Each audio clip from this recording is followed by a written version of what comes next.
Well, welcome along to Unbelievable, the show that aims to get you thinking on Saturday afternoons here on Premier Christian Radio. I do hope the first week of September is treating you well and that you're going to enjoy today's show with me, Justin Briley, your host through till 4 o'clock. Don't forget this show available and very popular online at premier.org.uk/unbelievable. Before I introduce the subject and the guests that we've got on today's programme, let me say that you will want to get yourself booked into the All Singing, All Dancing William Lane Craig UK Tour, the Reasonable Faith Tour 2011 here in the UK, coming up starting on 17th of October in London. I'll be hosting that first debate as William Lane Craig, a noted Christian philosopher and apologist who has debated some of the leading atheists around the world, joins us here in London and then in other venues around the country to do debates with leading atheists and to deliver lectures, to take part in a big Apologetics Day conference in London. All the details are online. You can find it, the full details, at bethinking.org/Craig. You can find the tickets to order your tickets and join me for that London debate on Monday the 17th, and indeed the many other events going on. You can find it at premier.org.uk/Craig. Hope you can join me for that. It's going to be a really great time with Bill Craig, and I shall be telling you later that Bill Craig joins us next week on the show for a special show as we really dig into what's coming up on the tour. In the meantime, other good news is that finally the Unbelievable Conference DVDs are in the post. So that's good news, isn't it? Lots of you have been getting in touch asking, where's my DVD? And they are coming. It was a great conference, but the time it's taken to actually get the finished product hasn't been so great, and my apologies for that. So if you've been waiting for your 3 DVD pack from that great conference we had featuring a number of key Christian thinkers, don't worry, it is now on its way for real after a number of setbacks that I won't bore you with, but they're on their way. So if you want to get hold of it, and you won't have to wait long in this case, but when you order this time, premier.org.uk/unbelievable has the link there. You can visit that and get hold of it. So do so, and you'll be treated to almost 10 hours of material if you do that. Well, that's the adverts out of the way, as it were. Let's introduce the subject for today and the guests who are joining me on the show that aims to get you thinking. You're unbelievable. Our Christian in the studio today is Patrick Sukdeo of the Barnabas Fund. Patrick was a Muslim. He converted to Christianity early on in his life, but he's been working on behalf of the persecuted church all around the world with the Barnabas Fund for many years now. He authored the book Freedom to Believe, Challenging Islam's Apostasy Laws last year. He's in discussion today with Mohammed Al-Hussaini of Scriptural Reasoning. We're going to be looking at the teaching on apostasy, that is, leaving the Islamic faith, and what the Islamic sources say about it, the debate among Muslims about the law, and how converts are treated when they convert from Islam in the world today, as well as some of the issues around how both the Muslim community and the church is responding to the issue of apostasy, whether it's speaking up as it should do. So those are my guests. That's the subject. I hope you enjoy today's show.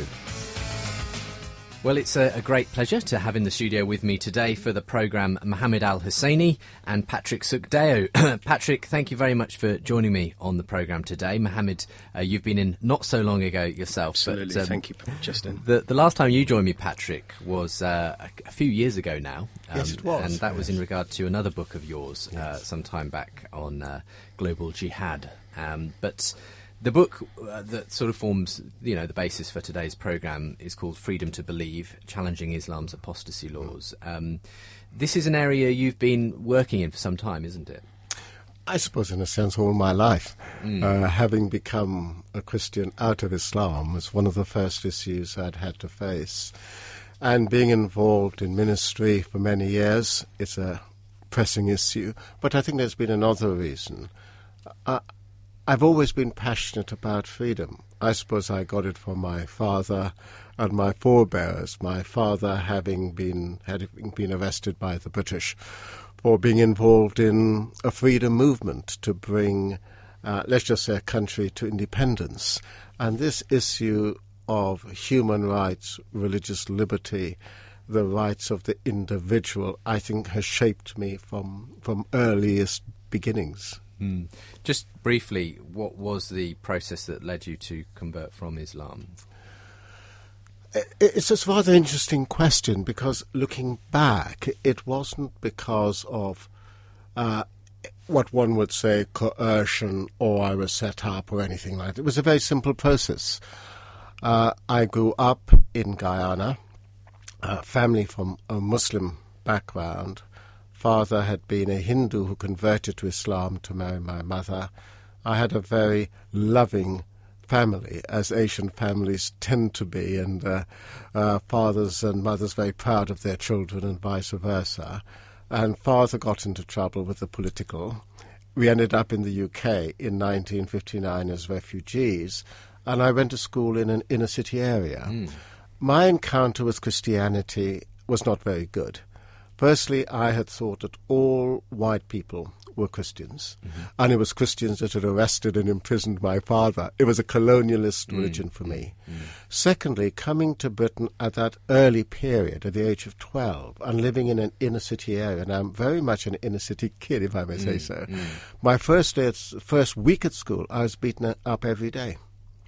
My brother and I were the only Asians in the school. Brutality was always there, and so we had no friends. We grew up very much insular, because when we went out in the streets we were abused. You remember the 60s. We went to school, we were beaten up. And so for me, Christianity was a racist religion. It was something I wanted to have absolutely nothing to do with. And I think the third issue, when I did first encounter Christianity, was it was theologically suspect. I could never accept that Jesus could be the Son of God. The Bible for me was corrupted. I used to love sport, and on Saturday, Sundays I always played football, but my knees were taken away. I got cartilage, and as a result of that, couldn't play sport any longer. And someone had knocked on my door and invited me to a little mission hall, and for some reason I turned up, went to that mission hall, and met Christians for the first time in my life, and heard a sermon being preached. And I remember arguing with the preacher, saying, I can't have any of this. White people, racism, theology. And all they did was to say, Patrick, will you not come back? And I found I was welcomed, I was embraced. I didn't find racial prejudice, racial hatred.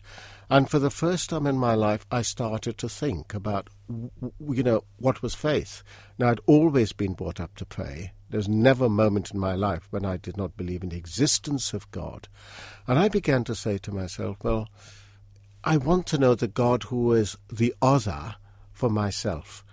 And I began to pray every night, God, if you're there, reveal yourself to me. And I began to read the Bible. I'd never read it before.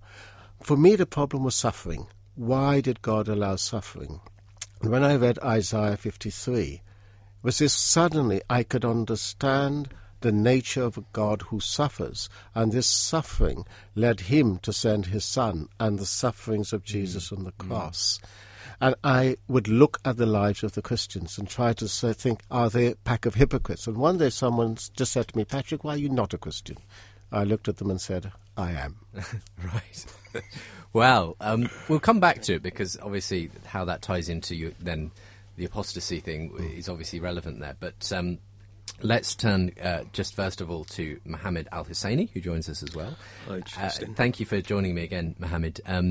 The Scriptural Reasoning is the organisation that you're involved with. A bit of background to yourself, as Patrick's had the opportunity to tell us his. Where did you were born into a Muslim family, were you? Yes, absolutely. And how's the process been since then? Well, I have a very, very unexciting upbringing by comparison to Patrick. I'm currently an academic. I'm an academic in a Jewish rabbinical institution, a Reformed Jewish rabbinical institution, and it's my absolute pleasure and my honour to have been invited into that Jewish space, and likewise to have been welcomed by friends like Patrick and other Christians into a Christian space. Patrick and I work together on a number of things. Other shows that I've been on, I've been around people like your old friend, Mr. Anjem Chowdhury, that I don't feel particularly happy and comfortable to be with. So it's an absolute pleasure to be with somebody who's a very highly valued colleague, a deeply trusted colleague, and for whose work I have the highest regard. And I want to say this very much on air because Patrick gets a very bad press from some sections of the Muslim community.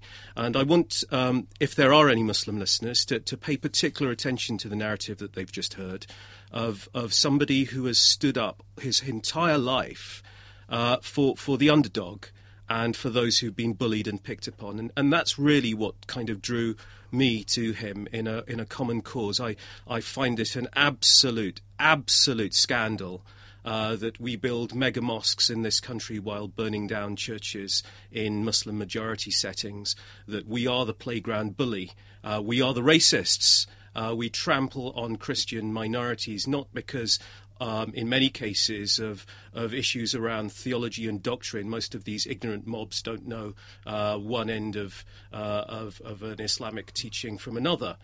These are about tribal, racial, if you like, certainly identity issues, and these are issues that we Patrick and I share. There are many reasons why a lot of Patrick's narrative resonates with me, because I've had a very rough time with the established church, the Church of England. I've criticised on air. I've said that in many respects it's abandoned its teaching. It's not so much a church of Christ as a church of Pontius Pilate that kind of asks what is truth, that persecutes those Christians that stand up for the truth and say uncomfortable things, that challenge their cosy relationships with structures of power. And I think this whole apostasy issue is very much about asymmetries of power and about big cross, sort of the big guy picking on the little guy. My cross is bigger than your crescent, my crescent bigger than your cross. Well, just from that, I can tell that we're going to have a show where there's a lot of agreement, and that's no bad thing, to have a show where there's not necessarily completely opposing viewpoints on both sides. Sure. But I'm sure there will be areas where you maybe want to question each other in a meaningful way as well. So we'll come to that as we look at today's show. Islam conversion and apostasy we're talking about today. Patrick Sukdeo of the Barnabas Fund and Mohammed Al-Hussaini of Scriptural Reasoning joining me today. Patrick, you authored a book that came out last year called Freedom to Believe, Challenging Islam's Apostasy Laws. Just before we go into sort of initially talking about what Muslim teaching actually has to say on apostasy from the Islamic sources, did you, at the time you converted, come up against barriers then from those who disapproved of you doing that? Looking back on the past, one recognizes in hindsight that the issue of conversion is a very troublesome one.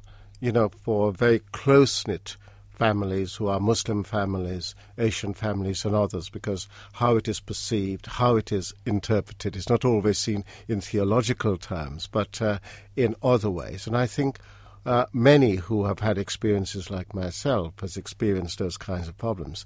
But there's a second area where actually I face problems, which very interesting, I've never really written about it, was what it was like to be a Christian within a church setting. And remember, I'm now going back to 1964-65, loving Christian community. But I very quickly discovered as time went by, I was a nation and a Christian, and that didn't sit very well. I studied theology at London Bible College, and my first day I remember well. I was sitting in the library annex, reading a book. Student comes up, much bigger than me, got me by the scruff of the neck, lifted me up and started to shake me. Then said, "But for my relatives, you would still be up a tree. You'll be swinging up there." And suddenly I realized now, as a Christian, my problems actually was only now beginning to start. How would I deal with being a new Christian in an environment of racial hatred, discrimination? I'm married to a white New Zealander. I met her at London Bible College. She lost all of her friends. People used to send us messages, "Thou shalt not cross a horse with a donkey, mix blacks with wool." Then how do you enter Christian work? In 1969, British mission societies did not accept mixed marriages and did not allow black people onto their staff. How would I get into a church? My first job application was to be a dustman, to be a road sweeper. I was unemployable. And so when we think of persecution, we think, hey, it is Islam that persecutes the convert. But there are times when the situation is far, far greater within the Christian community. And that sense of alienation can be horrific. Well, absolutely. And I think both sides need to look at their respective what's happening within the communities and making sure that, rather than pointing fingers, we're aware of what's happening in our own backyard, as it were. We will come now to the issue at stake, though, and if you're listening and you'd like to respond to anything you've heard or will hear on today's programme, can I encourage you to email unbelievable@premier.org.uk. That's the response email line, and you can also phone and leave a message as well, 08456 52 52 52, and select the line for Unbelievable and leave me a voicemail message. Don't forget we're available as well at the Facebook page. You just go to facebook.com/unbelievablejb, and the Twitter account as well is the same thing, @unbelievablejb. All that available from the Unbelievable website at premier.org.uk/unbelievable. So I look forward to you getting in contact with me. It's always fun to receive your emails, and we'll hear some of them, of course, towards the end of today's recording.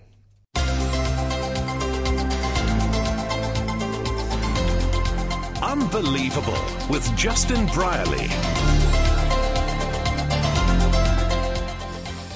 Well, let's hear just briefly, and I'll try and ask you to get a chance to be brief at this point, sort of your views on what Islam actually teaches from the Islamic sources on apostasy. That is to say, we're using the technical term there, but essentially leaving Islam for another religion. So what's your understanding of what Islam teaches on this, Mohammed, first of all? Thank you, Justin. I think we need to address this question from three angles. The issue of what Islam teaches can be understood in terms of what the Muslim community perceives Islam to be teaching on this question, which is not just a juristic issue that derives from our law books and from our traditions, but also what the implications are for the understanding, the self-understanding of the Muslim community in relation to those who, as it were, betray them by departing, as well as the juristic and scriptural questions directly. The position, very simply, we'll go into this. We need to go into this in some tedious detail, but the position, very simply, is that the Quran has no explicit punishment for those who leave the tradition or leave the religion in this life. It speaks of punishment in the hereafter. We'll get onto the verses, but you would really have to try very, very hard, and those who are advocates of murder for apostasy have tried exceptionally hard to try and sift out subsections of sub-verses in order to provide scriptural support. So there is very scanty justification from the Quran. Indeed. The main basis for teaching in the four Sunni juristic schools are based on the hadith. The hadith, literally from the Arabic, means the chat, the news, the oral tradition that is ascribed to the Prophet Muhammad sallallahu alaihi wasallam and connected to us from that time by a chain of narration, what we call a sanad or isnad. And in this context, there are a couple of hadith that are very frequently cited. Man baddala dinahu faqtuluh. Whosoever changes his religion, so kill him. There is also a collection, a small cluster, a small clutch of hadith, which are controversial because they come in different narrations. And one of the narrations that is cited says that the blood of the believer is sacrosanct except under three circumstances. One being those who commit zina, literally adultery adultery of a married person, for whom the penalty is lapidation, stoning. The second for those who commit murder, and the third for those who leave religion. And there are three different narrations, one of which doesn't contain that last point. One which says that the person who leaves the religion must also be required to be a muharib, to be actively making war against the Muslim community. And then the third does contain the tradition that those who leave the religion should do so. So those are scriptural and traditional bases for the legal rulings. The Sunni schools of law are quite explicit that it's prohibited to engage in any kind of inquisition. You are not allowed to ask somebody about their religion. So a person who practices a heretical belief, who departs from Islamic teaching, either by denying one of the fundamental doctrinal tenets or by converting to another religion, is quite free to do so in private. But if they voluntarily come out into the public domain and proclaim this and are understood to be acting against the Muslim community or against the deen, the religion of God, then the traditional schools have prescribed varying forms of penalty for male, sane adult believers. The rulings are different for women. The Hanafi school says that there should be no physical punishment other than confinement for women. And would you broadly agree with that sort of definition of where the teaching comes from? Absolutely. I think the Sheikh Mohammed has got it absolutely right as a classical Quranic scholar. So if that's where, as it were, the teaching where it is taught arises from, what do you see that working out as in practice, Patrick, when it comes to the ways that it's interpreted and that sort of thing? I mean, are there certain places in the world where it's interpreted much more severely and other places where it's kind of not really practiced at all? I think perhaps if we can look at the general and then to look at the specific. Go for it. If we take the issue of the general, there is a tension here about the nature of faith in Christianity, because the Christian faith is that you believe and then you confess, and that confession is seen in the context of baptism, which is a public declaration of faith. And therefore there is this tension, which the Sheikh rightly alluded to. If one remains completely private, one can handle the issues quite well, but what happens when one makes the next step and enters into the public domain? I think that's where the real difficulties begin to arise. And I think there's a second general point, which is the issue of association. Because Islam does not separate out so neatly the sacred from the secular, the faith community is inherently a body politic with belief but also community structures.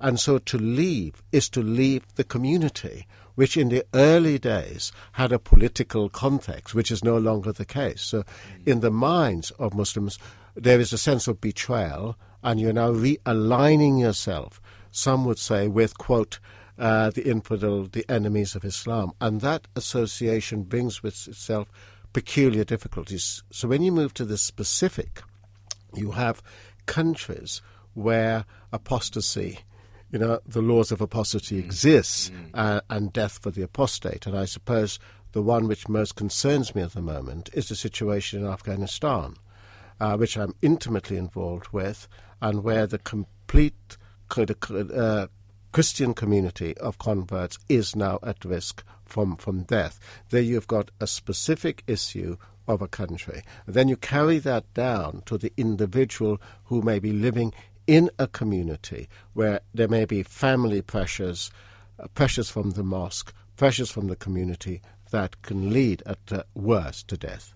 I mean, when it comes to those who are, as it were, practicing this type of strict version of the law, do you see that they are actually interpreting it correctly? I mean, do you have a view on the way this should be interpreted, Patrick, or is that only something that Muslims have a say on, as it were? Not really, because I fully accept everything the Sheikh has said, that when one looks at the Quran as the primary text, for Muslims, and what should be the foundation for their belief, as he has said, at best it is ambiguous. I think there's one reference which interpretation speaks of after this life, yes, and not to do with this life. And so the question of interpreting issue of apostasy on the basis of the Quran, well, for me is not quite the right thing to do, because the Quran at best is ambiguous, and based upon other texts it allows for those greater freedoms, like there is no compulsion in religion. And it's at that point I'd want to say to the Muslim community and those in authorities, are you basing your faith on your primary text or on your secondary and third sources? I mean, this leads us to the question of how important are these hadiths compared to the Quran. I mean, would generally a Muslim understand that the hadiths are secondary in some sense and the Quran is primary? And if that is the case, why in certain communities are these very strict interpretations of these hadiths being adhered to over the Well, Quran's I think it really comes down to the nub of this issue is really draws very much on the narratives that we heard in the introduction about what religion means as a communal social construct, as a socio-political power construct, as opposed to a theological issue. The fact is that on the ground, at the very, very best, being as charitable as we possibly can to those who take this juristic view, the matter is one of intense debate looking at the primary sources. It isn't so much the fact that the hadith are secondary materials. Muslims do not believe in a two-source form of revelation. The hadith are supposed to support and expand upon and amplify that which is in the primary text. So certainly punishments that are not found, certainly capital punishments that are not found in the primary text, have a great, it requires a great effort to find justification for them if in secondary materials such as oral materials. There are hadith that contradict those that I cited earlier on. There is the hadith reported by Malik bin Anas of the grave where the Prophet passed by the grave of a man who had converted to Islam and then converted to Christianity. He spoke of that person having died a natural death, quite by all accounts, and then the ground having given him up, and his having to have been reburied a number of times because the ground kept giving him up. Right. A clear case where a person during the lifetime of the Prophet died a natural death. He was not subjected to any repercussions or penalty.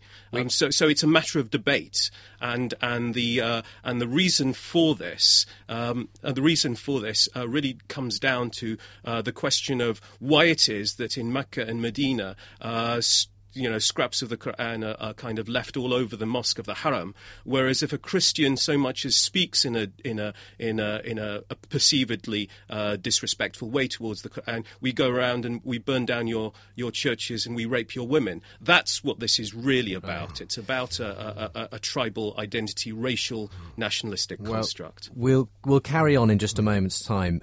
We're talking today on Islam, conversion and apostasy. My guests on Unbelievable today are Mohammed Al-Hussaini, who you just heard there from Scriptural Reasoning, and Patrick Sugdeo of the Barnabas Fund. We'll be back in just a moment's time. You're listening to Unbelievable on Premier Christian Radio. Welcome back to the programme. I'm Justin Brierley with you through till 4 o'clock this afternoon, but perhaps you're listening online. Welcome along if you are. premier.org.uk/unbelievable is the webpage, and many, many more programmes that can be downloaded there. You can subscribe to the podcast. You can find all kinds of interesting features and extra interviews and ways of interacting with the programme from there. premier.org.uk/unbelievable. /Unbelievable. Don't forget details of how to get hold of Unbelievable, the conference, on DVD there. Also, the link to the fabulous tour coming up with William Lane Craig, Christian philosopher, who's visiting UK shores through October. And you'll want to get along to some of the debates and events going on, I'm sure. premier.org.uk/Unbelievable. But today we're talking Islam, conversion and apostasy. My guests are Mohammed Al-Hussaini and Patrick Sukdeo. Patrick is author of the book Freedom to Believe, Challenging Islam's Apostasy Laws. So, gentlemen, just as we were coming to the end there, we were talking about the way that the law gets implemented, whether it's justified from the Quran, and you're both in agreement that it isn't. It's at best ambiguous in the Quran, and it's only on a reading of the hadiths that people take the legitimacy from it. Just before we get into more conversation on that, you passed some interesting stories my way, Patrick, from this week's Muslim Weekly. Firstly, Chris Tarrant's daughter converts to Islam, says one article. This says, and for those who are listening abroad in the States, Chris Tarrant here in the UK is a well-known TV and radio personality. But it says here, TV presenter Chris Tarrant's 26-year-old daughter, Fia, accepted the religion of Islam, it was reported. Chris and his ex-wife will join friends in Wimbledon for the wedding of disc jockey Fia to her property developer boyfriend, Adam Ali Khan, also 26, who is a Muslim, and it goes on to give details of others who have apparently converted to Islam. But it goes on to quote her at the end of this as saying, Adam goes to the mosque every week and he is observing Ramadan at the moment. I do believe in a God, but my conversion is more symbolic.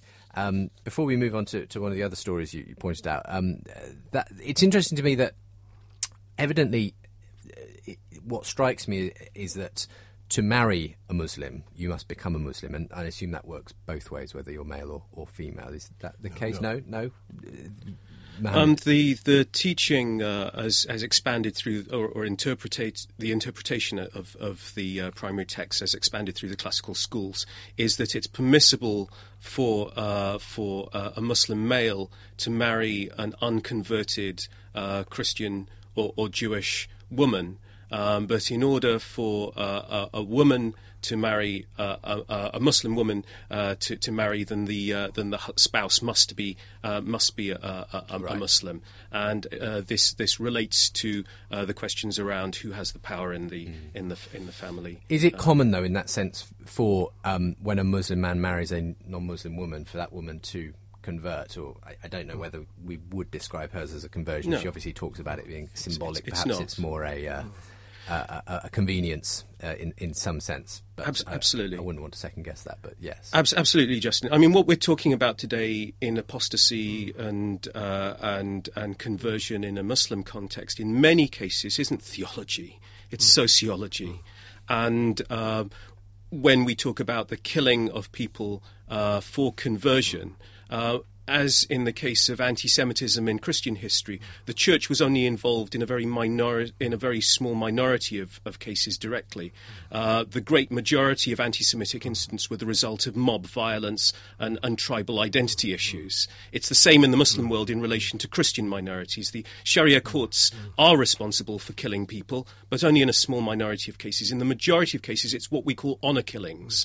These are questions around you dishonouring my family. The Afghan convert dishonoured the Afghan nation by his conversion, and likewise, in order to marry outside my particular Pakistani tribe, my particular Pakistani village, where you will get killed if you marry the wrong kind of person, then you need to make some kind of concession to that identity tribal construct, and so this could be a symbolic gesture of appeasement towards the family. I don't know. Well, absolutely. I mean, we don't know exactly, but in general, Patrick, when it comes to the figures, for instance, of how many people are converting to Islam, I mean, is it generally the case that when a man marries a non-Muslim woman, will people see that as, well, she is a Muslim as well, and so even if she isn't attending mosques, as this lady doesn't plan to, or saying prayers, they will kind of be tallied nonetheless as a Muslim? And does that have an effect on the figures, really, of the reality of the situation of how many are becoming Muslims or not? I think it's very difficult to actually to say unless you go to those who are doing the research. I was reading a piece of work last week in which the researcher was looking at London and examined 270-odd mosques and came with a figure of about 5,300 plus each year take the decision to convert to Islam. Now, of course, I'd want to ask the kind of questions which the Sheikh had been asking. How many of those conversions has to do with sociological reasons, or with marriage, with other phenomena? How many of those conversions are theological in as much they involve a personal commitment based on a persuasion? The fact is, I don't know, and maybe the Sheikh would have more I don't know. I suppose I'm not sure whether you'd have any figures or anything like that. It'd be difficult to tally, I suppose. But I guess we can assume that there are, as you said, Mohammed, a good number that are sociological in background rather than a sort of theological, spiritual conversion necessarily. I mean, in contrast, though, there's another story that you pointed out, Patrick. Norway survivor converts. This is very interesting that one of the survivors of that terrible massacre of young people on the island in Norway by Anders Breivik, which we covered actually in a show about a month back, has actually converted to Islam, interestingly. Apparently, it says here, in a remarkable twist of fate, following the shooting spree, one of the non-Muslim survivors from the island made his way to a dawah table, that's the sort of term for evangelism in Islam, of a visiting Islamic organisation in Norway at the time. Describing his story for the camera, he explained that he found himself praying to God as he hid fearfully from the bullets. No sooner had he said Allahu Akbar, he felt at peace. He took his shahada right there and then in front of the Islamic brothers who were manning the stall. So, again, what for you was significant about this story, Patrick? What kind of made you particularly... I think for me the significance of both this story and the previous one is the freedoms one can have to convert without pressures.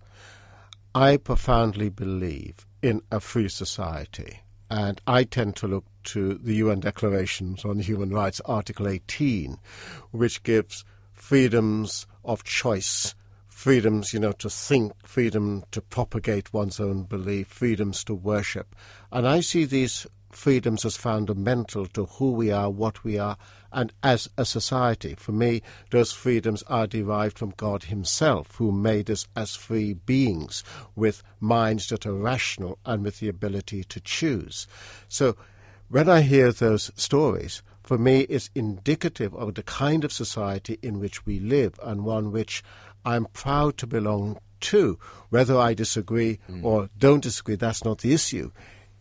We must have a society where those fundamental freedoms are allowed to exist. And if there are British people, there may be Christians who wish to convert to Islam, then there should be no coercion, no difficulties. Those freedoms are there. If in the case of Norway, with all the tragedies, a person took that decision, it's not for us to question rights or wrongs. Those freedoms exist. And I think that is the kind of society which we must hold on to, whether we're Muslim, Christian, Hindu, Buddhist, atheist, whatever our religious belief, or whether it be none. We share a common society, and we meet together as human beings on the first instance. And with those meetings comes choice. So, coming back to you, Mohammed, the fact is that I'm sure, Islamic communities and societies will, of course, welcome converts to Islam with welcoming arms, but they will differ significantly, I'm sure, on letting them out again, as it were. Islam is a one-way street, is the way I've heard it put, that you can't leave. I mean, on what basis would you try to persuade those who do hold to a conservative point of view on apostasy that they're getting it wrong, that they really should adhere to something along the lines of what Patrick's saying, that that it is actually a God-given right to have freedom of religion? I think the approach that one can take absolutely authentically from the pages of the Quran itself, alongside the verse "La ikraha fid din," there is no compulsion in religion that Patrick cited earlier, is that every single page of that text speaks of monotheism and of the sovereignty of God in his relationship with every single one of us, and that it is absolute idolatry for that one-to-one relationship with God to be intervened in or interfered with by any human construct, whether it be society, the state, the community, anything like that. A person is answerable directly to his creator, and that's something that I think both Christians and Muslims share theologically, while differing on many other theological issues. And so in regard to conversion to Islam, that is a sovereign matter in the hands of God. It is completely unacceptable for example, as has been the case in some Gulf countries, for people to be bribed to attend Muslim classes or go on dawah courses, this kind of thing. This is idolatry from an Islamic point of view, because it introduces human influence into the process of a person's relationship with God. Likewise, family pressure to convert upon a non-Muslim spouse is another case of human interference in that which is sovereign to God alone. And conversely, having understood that, to interfere in a person's relationship with God when that relationship is changing for whatever reason is something that flies in the face of that monotheistic belief. And that's the position that I would take very clearly. The Azharite imams like Muhammad Tantawi has spoken of this, in relation to the fatwat that have been issued by the highest religious authority in the Muslim world. Actually, Muhammad Shaltut, one of the great presidents of the Azhar during its heydays, have spoken of this sovereignty and of the freedom in regard to a person's one-to-one relationship with God as central to Islam's understanding of monotheism. And I think that's where I would come to, and that's why I think these questions around tribe, race, racial identity, honor killings, the dishonor to a nation, to a community, and likewise, I think to be fair and to be balanced and not to indicate that I'm some kind of self-hating Muslims, I have a great deal of problems with the Church of England's lack of reckoning with its racial prejudices and its identity constructs. I had a very difficult experience when I was younger with some Christians for whom one particular chap in particular at university for whose Christianity was very much about a kind of an Ulster nationalism, and it was all about grinding down the Catholics and, making fun of those silly people who kneel in front of the telly when the Pope comes on, waving the Union Jack, and Ulster says no, and that kind of pressure, in relation to a black person like me in his white country was something that forever hardened my heart towards that particular strand of Christian teaching, and it took a long hard road, and meeting people like Patrick and like my friends at Oxford, David Coffey, Ida Glaser and so on, that have taken me through a difficult phase where I'm able to engage more constructively with Christians. And Patrick, when it comes to how this could change, in parts of the world, and this is what the Barnabas Fund does, week to week, it supports the suffering church, supports those who are persecuted, and that would include those who have converted from Islam and are facing strict apostasy laws, facing execution and whatever. What's the best approach? Is it to try and convince Muslims in those areas that they've wrongly interpreted their scriptures, or is it a different approach about trying to help churches? Is it about trying to encourage a more sort of secular state where there's more of a separation of sort of religious laws from the state laws? How do you think the best approach is to changing the situation on the ground? Thank you. Before I launch into that, could I just pick up on something Sheikh has said? This xenophobia that currently exists in our society, and sadly our world is being shaped more and more by that. I think it's very important, whether we be Christian, whether we be Muslim, we recognize the issue of power and how power can enter into faith. During the period of the awful Balkans tragedy, what many don't know is that I worked very closely with the late Zaki Badawi, who was the foremost imam in the UK. And he and I worked on the issue of Serbian nationalism, but rooted in Christianity. And I went public on that, wrote in the Muslim Minority Affairs, which was published in Saudi Arabia, and addressed Christianity from that nationalistic base.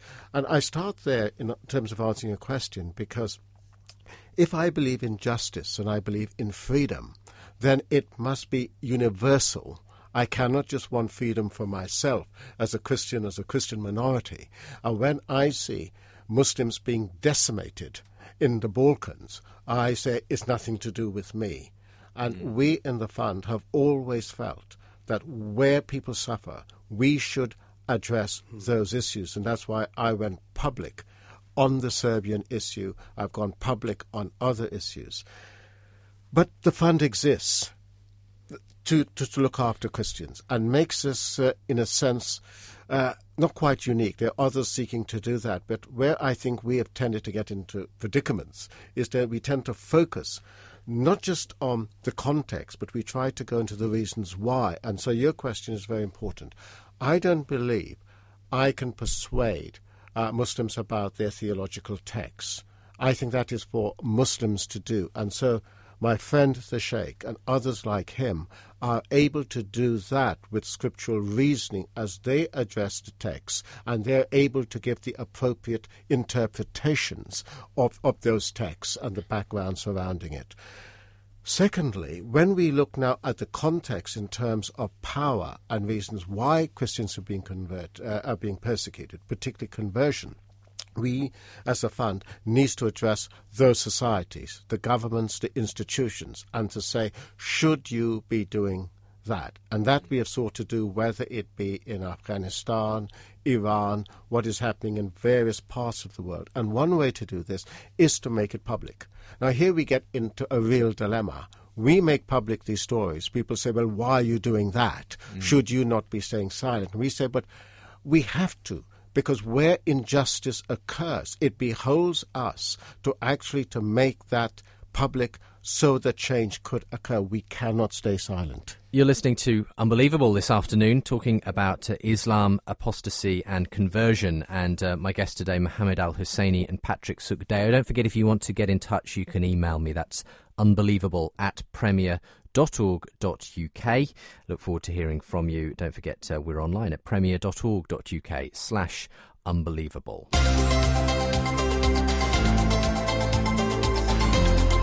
Unbelievable with Justin Brierley.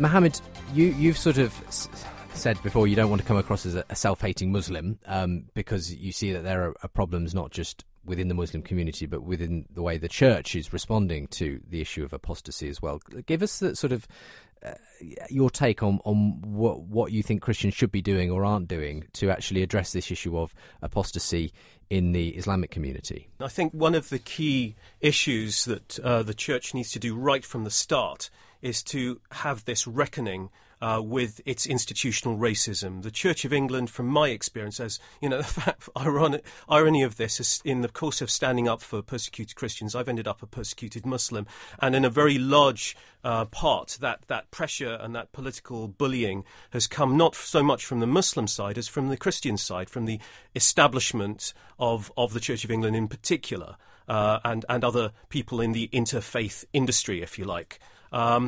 And in that setting, I think we really need to take a long, hard look at these questions of power and the way that establishment Christian bodies, such as the COV, treat people who don't have power.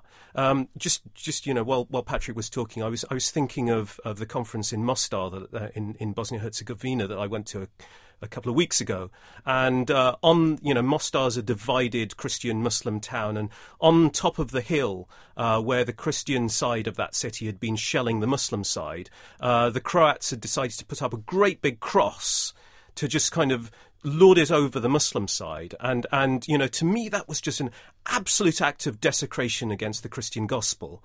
And when I see, for example, the C of E's disregard for, as I've said before on Premier, people who are not white and not wealthy and are just Pakistani or other non-white Christians that are being booted around, their disregard for the welfare of these people over and against their political interests with the high-level interfaith conferences that Lambeth Palace constructs with Muslim sheikhs and scholars in the Middle East. I see a real injustice there, and I see these very much these issues of power coming into play here. I want to bring to the fore a particular instance in which both Patrick and I were involved. At that stage, we weren't really in communication, Patrick, but there was an initiative, the second of a couple of initiatives, where Muslim scholars had been open to speaking against apostasy. The very first was one that Patrick and my sheikh, Zaki Badawi, he was my sheikh, was involved in. The second was one that took place in 2005, 2006. And later on, there was, in 2007, a meeting at Lambeth Palace between a delegation from Al-Azhar Sharif in Cairo, the highest Sunni religious authority, in which my sheikh, Sheikh Mohammed al-Sharqawi, very openly, very clearly said that he was willing to go public, sign a statement saying that killing for apostasy is totally contrary to Islamic law. Now, there are Muslim scholars that have come out very clearly, senior Muslim scholars who have come out very clearly in willingness to make these statements. However, because of the political nature of a church of Pontius Pilate that's more concerned about its political, realpolitik relationships, these statements have not been fostered and not been nurtured. Instead, what we have is a situation such as this initiative that was sponsored by Prince Charles on 2 occasions, where people like Patrick Sugdeo have been marginalised. I was involved on the Christian side in this initiative, and I heard statements coming from the church authorities to the effect that Patrick Sugdeo is the most dangerous man in Christendom. And through a long process, Patrick Sugdeo was excluded from that process of engagement around persecuted Christians and around apostasy. The pressure has come as a result of the nature of realpolitik within the church hierarchy that does treat its non-white Christians as second class. And, as I say, good Christian friends of mine, Dr. John Azuma, ask very clear questions. Why is it that our churches are still black and white in many cases? Why is it that the very same people who feel uncomfortable about mosques being built are quite often the same kind of people that protested against bright, lively African churches being built in the 1950s? We need to look at what these issues of power mean to the church's reckoning with its own racist and racially prejudiced viewpoint. And both of us, both Patrick and I, share a common bond in having paid the price in terms of the persecution we've endured. I can tell you're very passionate about this, Mohammed. Obviously, in the context of this programme, we're not able to have the Church of England respond, but we will seek, obviously, their response to that in due course. In more general terms, Patrick, we'll come to you after a short break to talk about why you feel there is this barrier, political correctness or whatever it might be, in the way of sort of people speaking out openly about apostasy and Islam, etc. Very interesting sort of turn of sort of events on the programme here as we move into sort of talking about the church's response to Islam and apostasy, not just Muslims' own the way they deal with it within the community. But if you want to keep listening, we're here through till 4:00 this afternoon. Hope you can join me, and we'll be back in just a moment's time here on the show that aims to get you thinking. Unbelievable, with me, Justin Brierley. Welcome back to Unbelievable, the show that aims to get you thinking every Saturday afternoon. Don't forget that next week on the show, I'm going to be joined by William Lane Craig, who is a well-known philosopher in the States, defender of Christianity. He's written many books, taking place in many debates as well with significant atheists around the world. And he's coming to the UK from the 17th to the 26th of October for a tour, the Reasonable Faith Tour. It's being co-sponsored by ourselves, Premier Christian Radio, and Damaris and UCCF, and kicks off with a debate here in London. I'll be there presenting that debate, and William Lane Craig will be opposite Stephen Law, who's an atheist philosophy professor at Westminster Central Hall, debating quite simply, does God exist? And we'll be hearing William Lane Craig on the show next week as we look ahead to that forthcoming tour and tell you more about it. And he'll be answering some of the tough questions that you sent in recently. When I asked Unbelievable listeners to send in their questions, you were able to send them in, and he's responding to some of those at this time next week. So if you can, tune in for that, or indeed get us on the podcast at premier.org.uk/unbelievable. You're listening to Unbelievable on Premier Christian Radio. Right, coming back to today's programme, we've been talking about Islam, conversion and apostasy. Mohammed Al-Hussaini from Scriptural Reasoning has been joining me. Patrick Sukdeo of the Barnabas Fund also here. And Patrick is the author of Freedom to Believe, Challenging Islam's Apostasy Laws.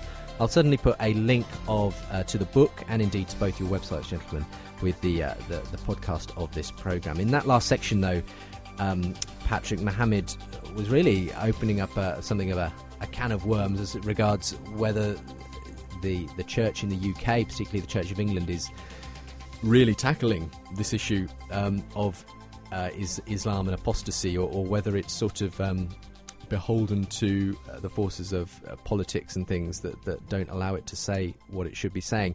What's your view on that? Is that the case? He referred to you as the most dangerous man in Britain or something like that. You don't look that dangerous, Patrick, but why is this issue creating such a controversy? And I find it difficult to understand why it should. I've always believed in justice.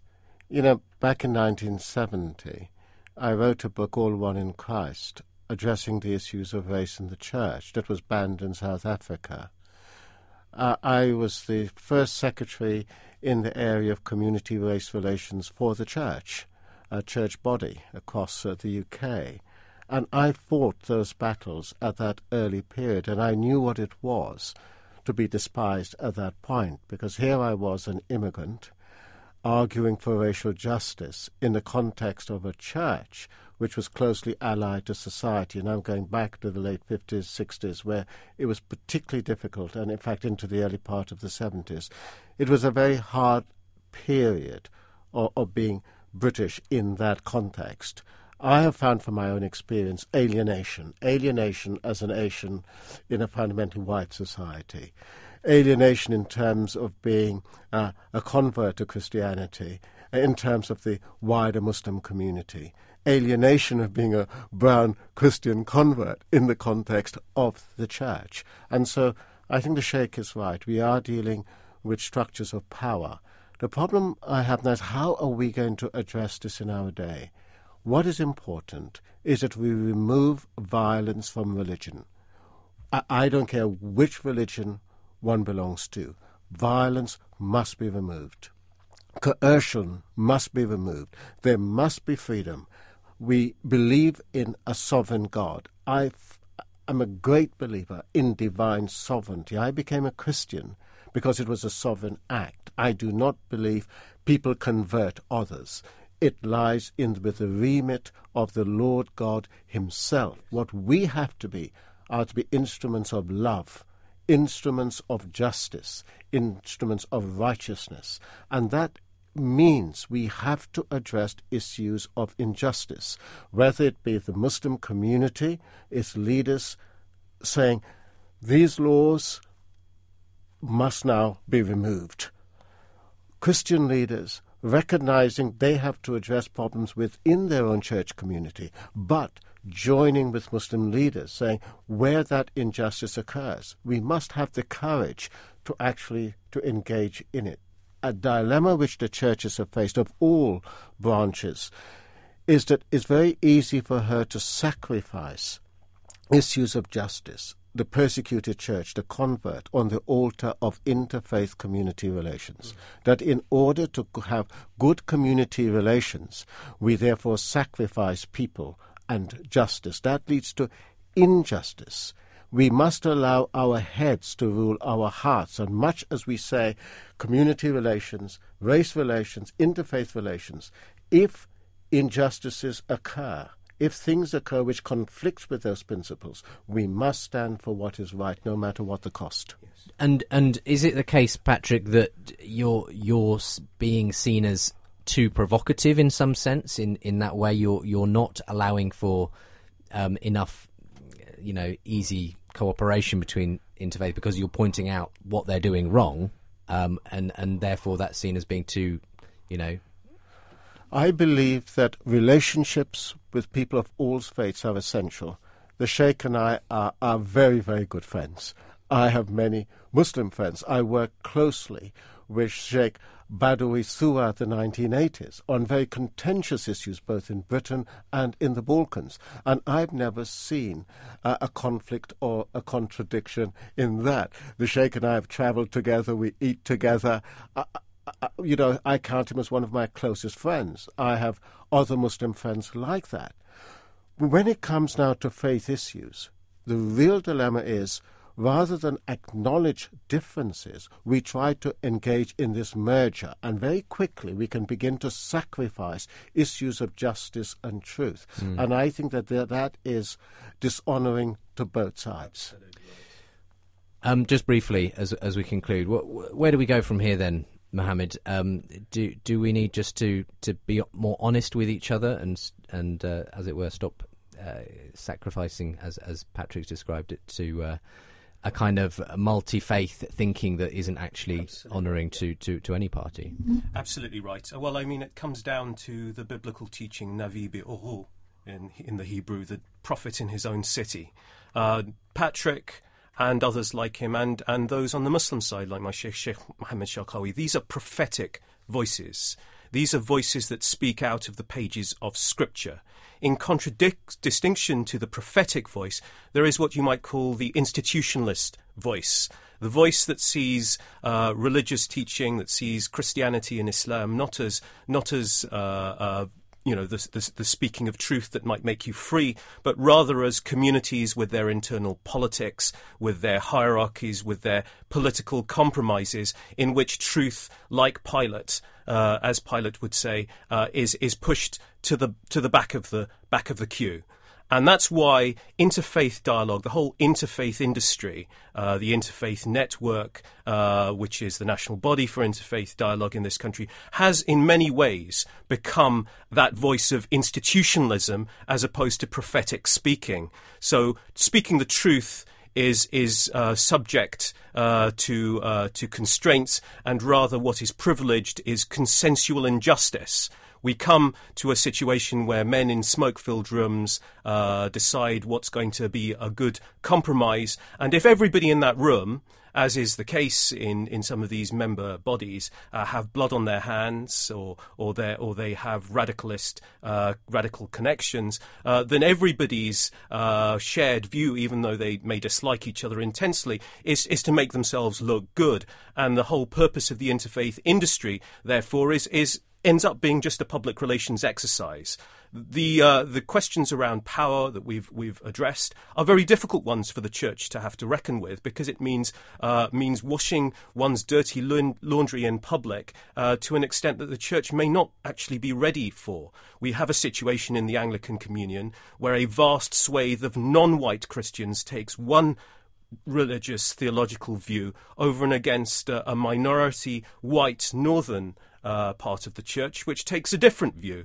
And these, from the Muslim-facing point of view, gives us very much the impression that, it's still the white man's church. And until it stops being the white man's church and starts to treat its non-white Christian brothers with the respect and with the parity that we expect in the treatment of our brothers and sisters, then we will always see an apostasy from Islam as somehow a betrayal to a foreign colonialist history that we have had a very bad time with, and that's really where Patrick and other prophetic voices have a very important role to play, both now and in the future. And I give him my full support in that.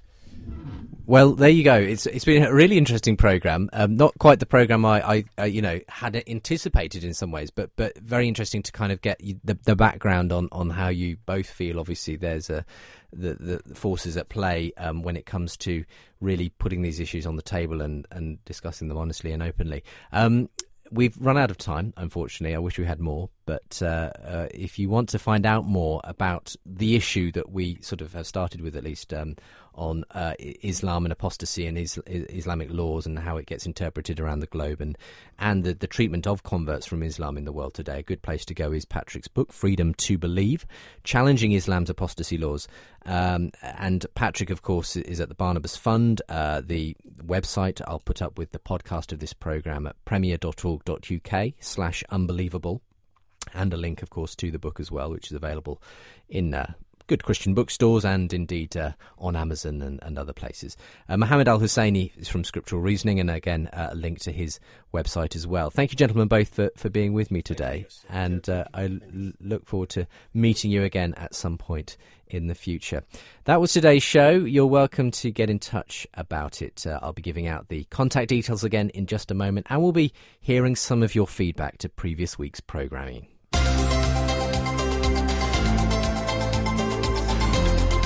Unbelievable with Justin Brierley. Well, you can get in touch on today's show, which was obviously not as adversarial as it often is. Both the speakers very much in agreement on almost all matters really today.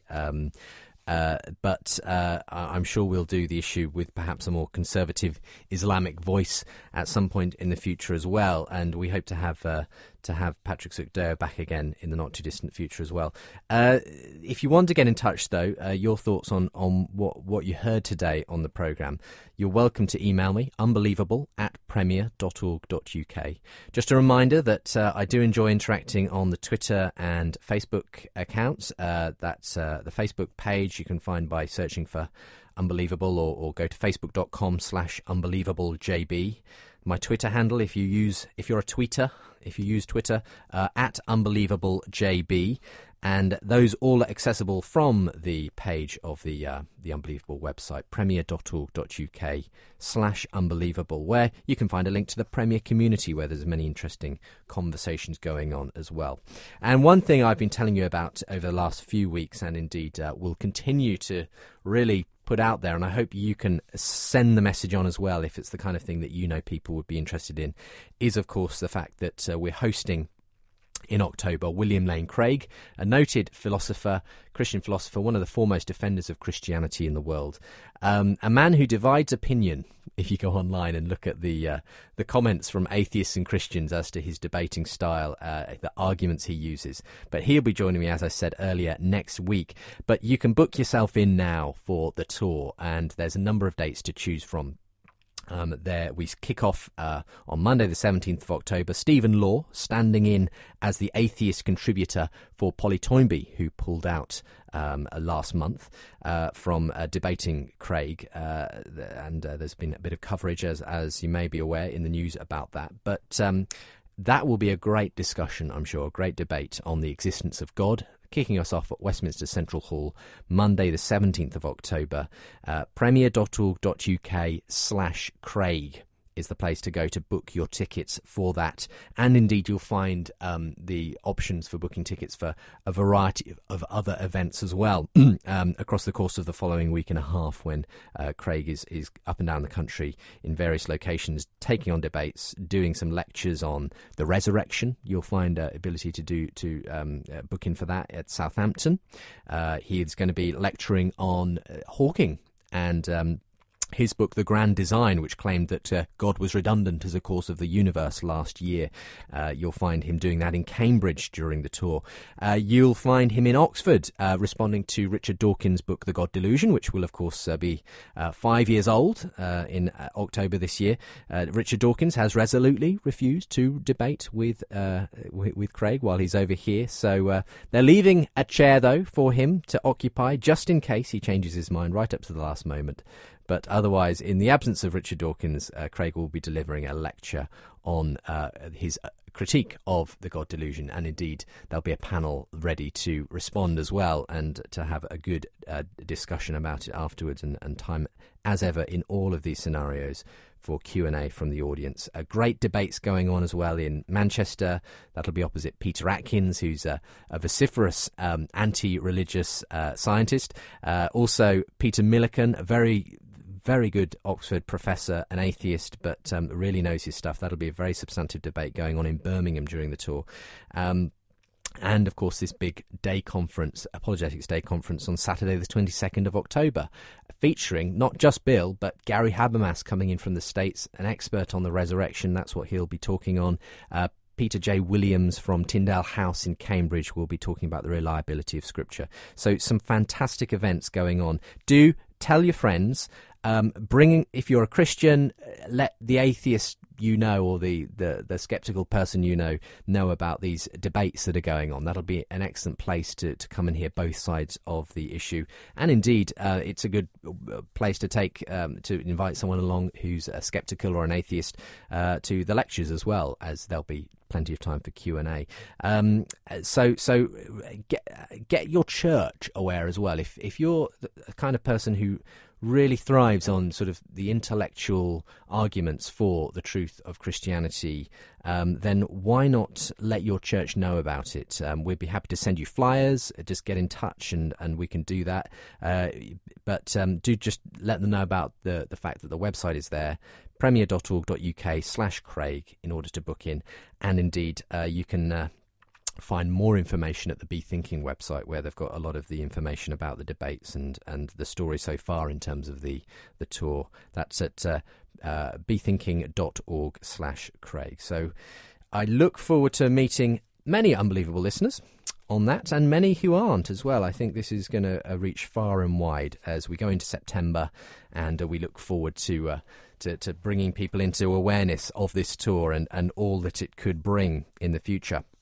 So that's all to come. A reminder as well that the DVD available of Unbelievable the Conference, if you want to find that and order it, available now, premier.org.uk/DVD is the place to go.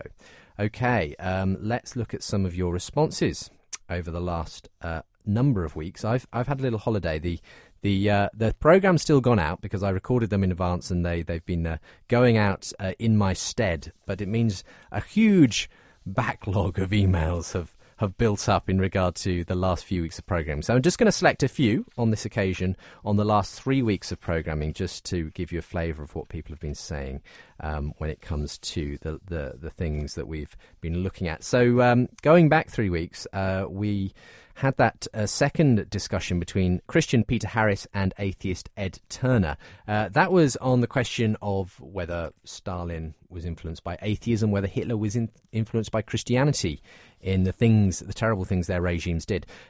Peter actually got in touch with me wanting to respond to what I read out at the end of that programme, which was something of a criticism from another guest who often appears on the show, David Robertson, suggesting that perhaps more could have been done to highlight the character of Anders Breivik in a previous programme when we were talking about the terrible mass killings in Norway, and questioning whether Peter did a good enough job, as it were, on the whole issue of whether religion makes people kill. Well, Peter wanted to respond to say, I had a chance to listen to the feedback regarding the propensity of religion to cause people to kill, and noted with interest David Robertson's characterisation of our debate as a bit disappointing.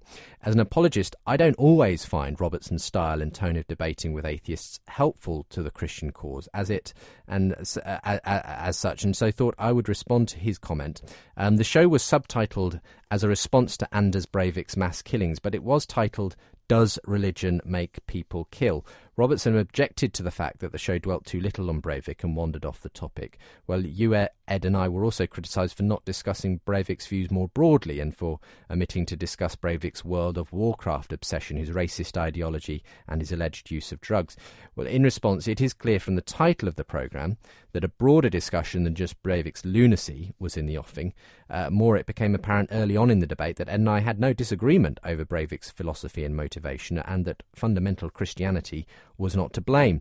The programme therefore had to move on to a more general discussion, as agreement doesn't make for good debate radio. Ed honourably asserted he didn't wish to make any capital for the atheistic cause out of Breivik, and this also hastened the conclusion of our discussion.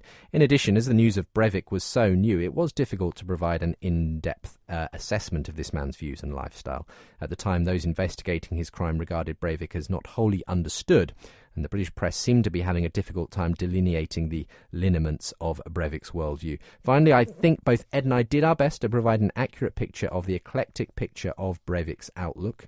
I remember describing Breivik's occultism, Islamophobia, probable anti-Semitism, thus his racism was addressed, Knights Templarism and extreme right-wing politics. Ed supplemented this characterisation by referring to Breivik's abnormal psychology and rambling political document. To be criticised for not mentioning Breivik's Warcraft obsession and his alleged use of narcotics seems to be a strong and unfortunate case of nitpicking on Robertson's part.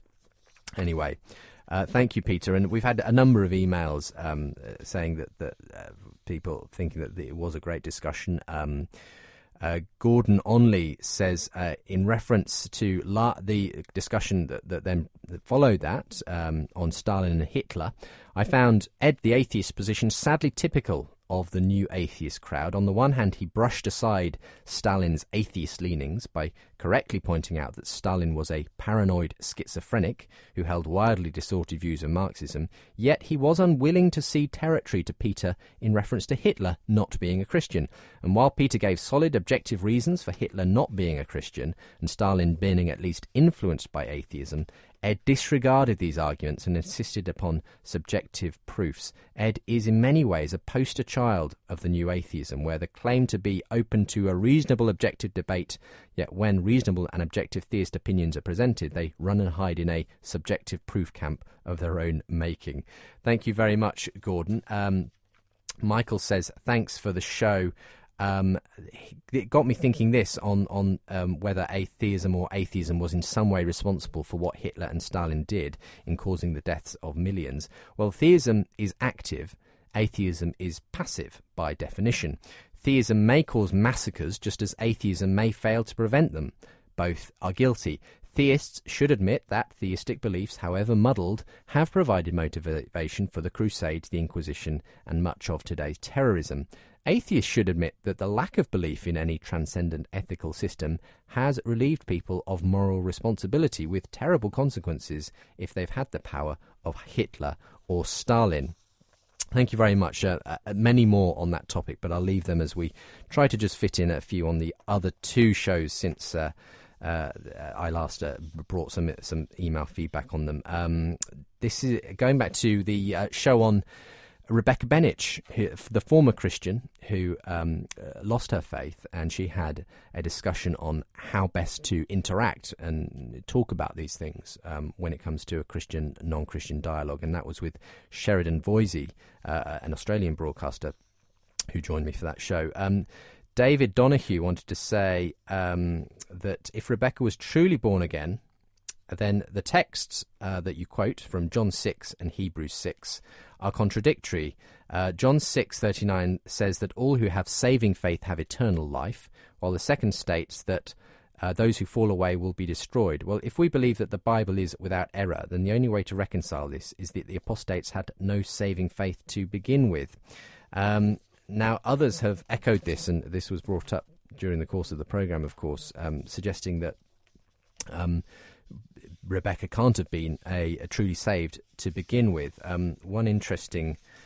One person put it in this way. This was Corby Amos, who said, good show with Rebecca. She was likeable and thoughtful, and that lended itself to an honest exchange of ideas. I have one thought, however, that's always perplexed me about those such as her who were once a Christian, now an atheist. No matter which camp one is in concerning the perseverance of the saints, all would agree, I hope, that belief and trust in Christ is more than merely intellectual assent, and certainly more than a feeling. Salvation is, at a fundamental level, a supernatural act, an act of grace by God on our behalf that literally changes our heart. So here's my question. For one to submit that they were a Christian in a classical sense is to acknowledge that they were the recipient of a supernatural work of God in their heart. It is to acknowledge that they were a person with a regenerated heart, a heart transformed from stone to flesh. So here goes with a syllogism. Salvation involves a work of God. I was saved, therefore I was the recipient of a work of God. Now, if they later decide that they aren't a Christian but an atheist, they're left with a serious philosophical problem. How do they account for their regenerated heart? Since God doesn't exist for them any longer, they can't claim they really ever had a regenerated heart, a work of God. To do so would be to acknowledge that God exists. And if they explain their regenerated heart away as a feeling, experience, or cultural baggage with no origin or grounding in God, then they have to admit they weren't Christians to begin with. Interesting. I'm sure Rebecca would have a response to that, and I might post that up on the Facebook page and see what she says to it. But thanks for your thoughts, Corby. More on that, many more wanting to get in touch with that. But we're running out of time. Always running out of time on this show when it comes to the feedback. And we had lots of emails on Bart Ehrman and Mike Licona's faith journey discussion last week. We'll have to leave that till next time. So join me again for that. I'll try and fit in some more emails, same time next week. But fabulous show coming up. Fabulous show coming up next week. Let me tell you about it right now. You're unbelievable. William Lane Craig joins me on the show, and he is, as I've already mentioned, one of the best-known Christian philosophers in the world, a leading defender of Christianity. He is taking some of the tough questions you put to him recently when I invited unbelievable listeners on the Twitter, Facebook and Premier community to send in their questions for him. He's going to be answering those, and we're going to be looking at the forthcoming tour that he's joining us for this coming October. So I hope you can join me for that, and I look forward to seeing you, well, not seeing you, but at least you hearing me and perhaps interacting with you